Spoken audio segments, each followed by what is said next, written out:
আমাদের সন্তানের দুজনেরই প্রাণ সংশয় আছে। তোমরা যদি পারো একটু এসো। কি বলছিস ময়ূক এসব? হ্যাঁ, যদি পারো কি নিশ্চয়ই যাবো। তুই ওখানে থাক। হ্যাঁ, আমরা আসছি। কি হয়েছে বলো? পুতুলকে স্বাস্থ্য কেন্দ্রে ভর্তি করা হয়েছে। বাচ্চাটার অবস্থা ভালো নয়।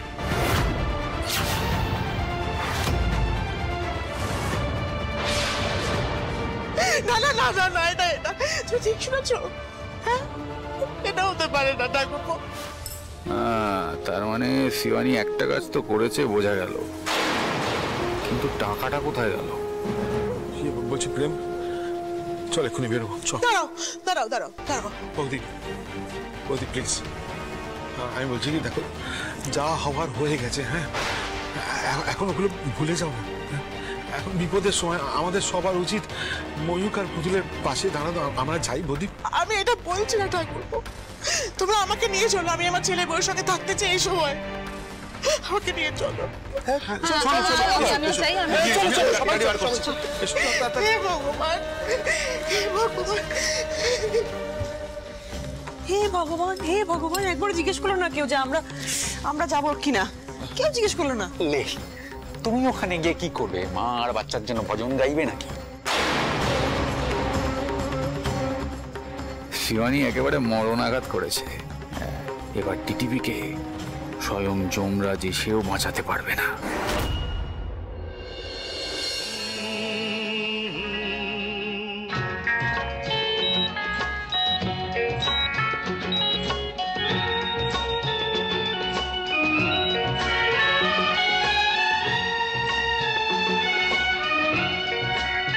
ओ साथी रे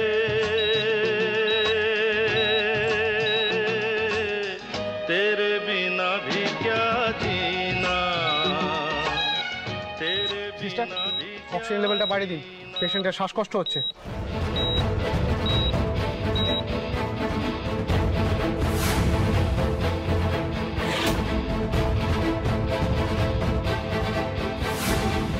দেখি পালস রেট তো কমে যাচ্ছে। ময়ূক, ময়ূক, ময়ূক, হাই ময়ূক, ময়ূক।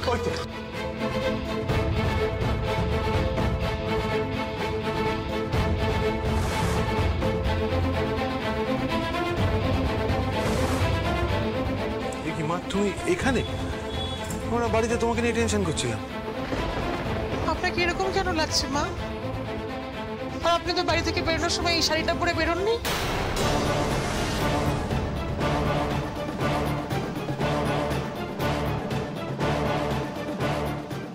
বলছি সব বলছি।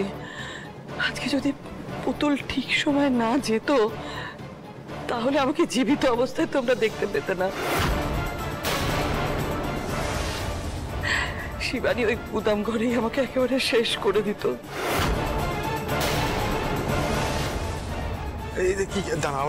শিবানী কি এলো? শিবানী কি? যে এতদিন যোগমায়া রায়চৌধুরী সেজে বড় বাড়িতে তোমাদের সঙ্গে বসবাস করছিল, সে একজন খুনি, আমার বাবা মায়ের হত্যাকারী, আমার যমজ বোন।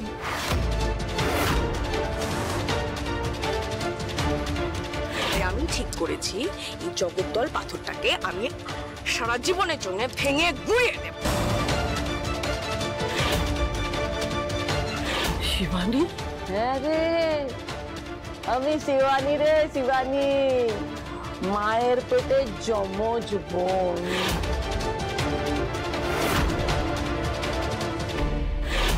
দেখ দিদি, আমার না এর মাঠান সে যে খেলাটা আর ভাল লাগছে না। এবার আমি সব মালপত্র টাকা করি বুঝে নিয়ে বাস খেলাটা শেষ করে দেবো।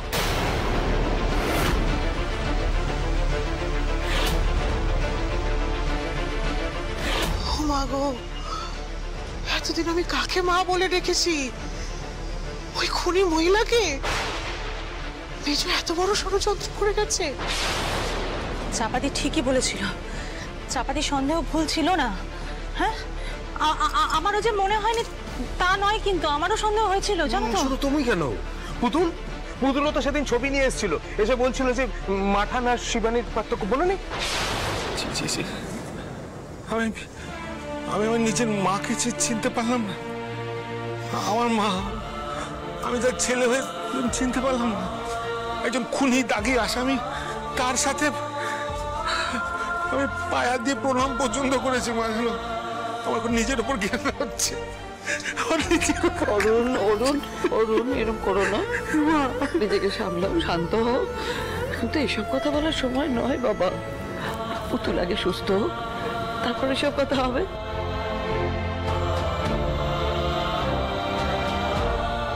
ডাক্তারবাবু, পুতুল কেমন আছে?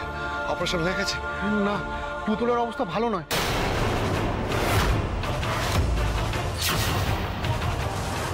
ও পিঠে যে আঘাতটা পেয়েছে তার কারণে শরীর থেকে প্রচুর রক্ত বেরিয়ে গেছে। আগে ওনাকে রক্ত দিতে হবে। ওনার শরীরে যে রক্তের ঘাটতিটা হয়েছে সেটা মেটানো না গেলে ডেলিভারি করা সম্ভব নয়। ডাক্তার, এটা হতে পারে না ডাক্তারবাবু। আমি আপনার কাছে হাত জোড় করছি, আমার বৌমাকে বাঁচাতেই হবে। ওর গর্ভের সন্তানকে বাঁচাতে হবে ডাক্তারবাবু। আমি আমার সাধ্যমতো চেষ্টা করছি, কিন্তু আমারও তো একটা সীমাবদ্ধতা আছে। ডাক্তারবাবু, আপনি যদি এরকম কথা বলেন তাহলে আমরা কোথায় যাবো ডাক্তারবাবু? দেখেছিস তো ময়ূক, তুই জেদ করে বাড়ি থেকে বেরিয়ে গিয়ে আজকে পুতুলকে কোন জায়গায় এনে ফেলেছিস, দেখেছিস তো? হে ভগবান, আমি বারবার করে তোকে বারণ করেছিলাম ময়ূক, আজকে যদি তুই বাড়িতে থাকতিস তাহলে পুতুলের এত বড় ক্ষতি হতো না রে। বৌমা, তুমি দাদুভাইকে কি বলছো? দাদুভাই তো পুতুলকে আর তার সন্তানকে বাঁচানোর জন্যই বাড়ি ছাড়তে বাধ্য হয়েছিল। আপনারা দয়া করে থামুন, আগে ব্লাডের ব্যবস্থাটা করুন। রক্ত চাই তো আপনার, আমি দেব। আমার আর পুতুলের ব্লাড গ্রুপ সেম, ও নেগেটিভ। আপনি আমার সব রক্ত নিয়ে নিন, শুধু পুতুলকে বাঁচান। ওকে, ঠিক আছে, আসুন আপনি আমার সাথে।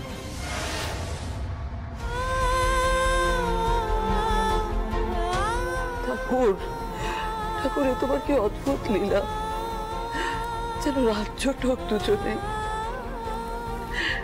পুতুল দুবার দাদুভাইকে রক্ত দিয়েছিল জীবন বাঁচানোর জন্য, আজ দাদুভাই পুতুলকে সেই রক্ত দিয়ে রক্তের ঋণ শোধ করছে। রাধা মাধব, এ তোমার কি অপার লীলা রাধা মাধব।